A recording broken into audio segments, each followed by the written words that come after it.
Common na tanong ng mga baon sa utang. Ang laki ng interest. Legal ba yan or tama ba yan or babayaran ko pa ba yan? Oh, let's make it more relatable. 10% per month yung interest. Tama ba yan? So, kaunting history lang. Meron tayong usury law before. Ito ay Act number 2655 enacted in February 1916. So, itong law na to nag-impose ng mga ceilings or limit sa interest rate. Meron kasi dating 6%, 10%, 12%, 14%, meron ding 18%. And dito sa batas na to, pagka nagbayad ka in excess doon sa allowed na interest, pwede mong ma-recover. Pero may mga amendments, merong central bank circular na nasuspend yung application or yung effectivity nitong usury law na to. So now, suspended yung usury law. So yung mga parties, merong freedom na pag-usapan magkano yung interest. So from time to time, si central bank will determine the interest rates considering the economic conditions. There was a time na 12% per annum yung interest and ngayon 6% per annum. Ang tawag dyan is legal rate of interest. So ngayon 6%. So sa mga utang ba, magkano ba dapat ang interest? Under prevailing rules, ang mag-govern is kung ano yung napag-usapan ng parties or yung creditor and the debtor. Provided lang na hindi unconscionable yung interest. Pag sinabi mong unconscionable, ito yung hindi makatao or labag sa konsensya or hindi makatarungan na yung interest na pinapataw. If walang napagkasunduan ang parties, automatic na mag-a-apply yung legal rate which is 6% per annum. Yan din ang sinasabi sa Article 2209 of the New Civil Code maski sa mga Supreme Court rulings. Citing the cases of Eastern Shipping Lines Incorporated versus Court of Appeals, Nakar versus Gallery Frames, and Laras Gifts versus Midtown Industrial Sales. So balik tayo sa tanong, kunyari hindi 6% per annum, ano ba yung acceptable na interest? Pwede bang 3% per month? Actually, case-to-case basis yan kasi may mga Supreme Court rulings na in-invalidate yung 2.5% per month. Pero, meron din mga rulings na sinabi na valid naman ang 6% per month. So again, as also mentioned in the case of Vitug versus Abuda, pwedeng pag-usapan yung interest basta wag lang unconscionable. Wag lang sa extent na mai-enslave yung mga borrowers. So ito, in Laras Gift versus Midtown, ito yung 2022 ruling. Citing the case of Spouses Abella, so ang sabi ng Supreme Court, ang maximum interest that will not cross the line of conscionability is not more than twice the prevailing legal rate of interest. However, bibigyan kita ng isang case kung saan dineclare ng Supreme Court na excessive yung interest.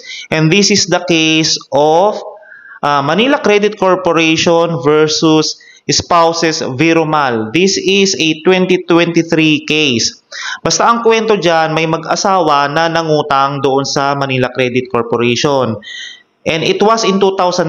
Ang interest rate na inimpose is 23.36 per annum.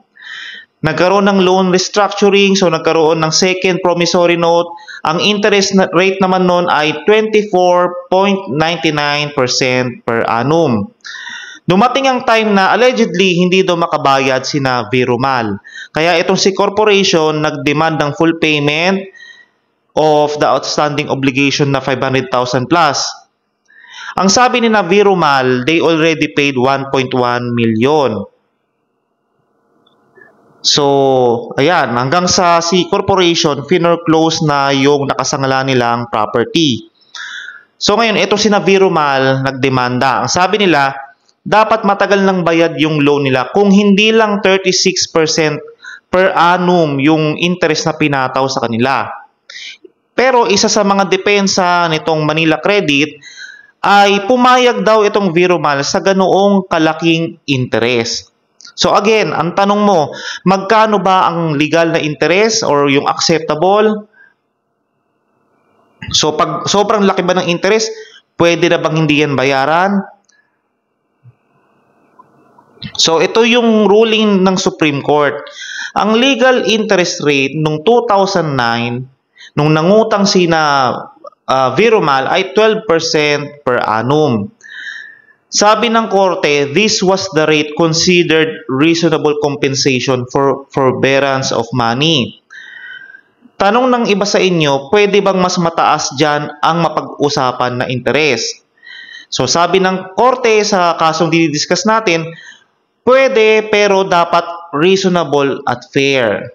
So ito ulit ang sinabi, if more than twice ang interest, kailangan i-prove ni creditor that this rate is justified under prevailing market conditions. So dito sa kaso ni na Virumal, no justification was offered by the corporation. So mag-cite ulit tayo ng Supreme Court ruling as held in Spouses Abella. While the contracting parties may depart from the legal interest rate, any deviation therefrom must be reasonable and fair.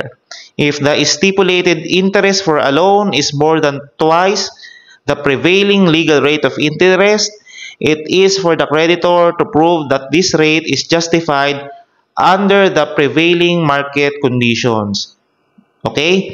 So also as found by the court, more or less or roughly 42% per annum yung interest na inimpose itong corporation. And ito ay obviously, syempre, excessive. The court further held that stipulations authorizing the imposition of unconscionable interest are contrary to morals, if not against the law. Under Article 1409 of the New Civil Code, these contracts are inexistent and void from the beginning. The unconscionable interest rate is therefore nullified and is deemed not written in the contract of loan.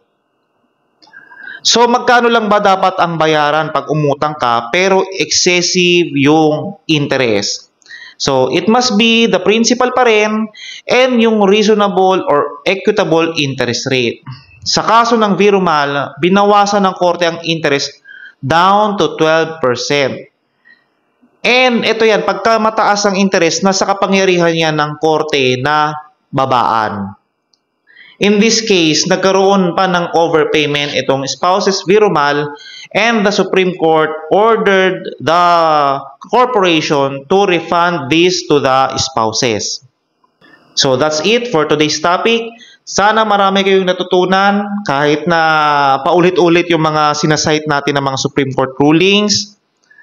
For now, please like this video, share this with your friends, subscribe to my channel, and do not forget to hit that notification bell icon para ma-notify kayo ng mga next videos ko na i-upload. Thank you very much.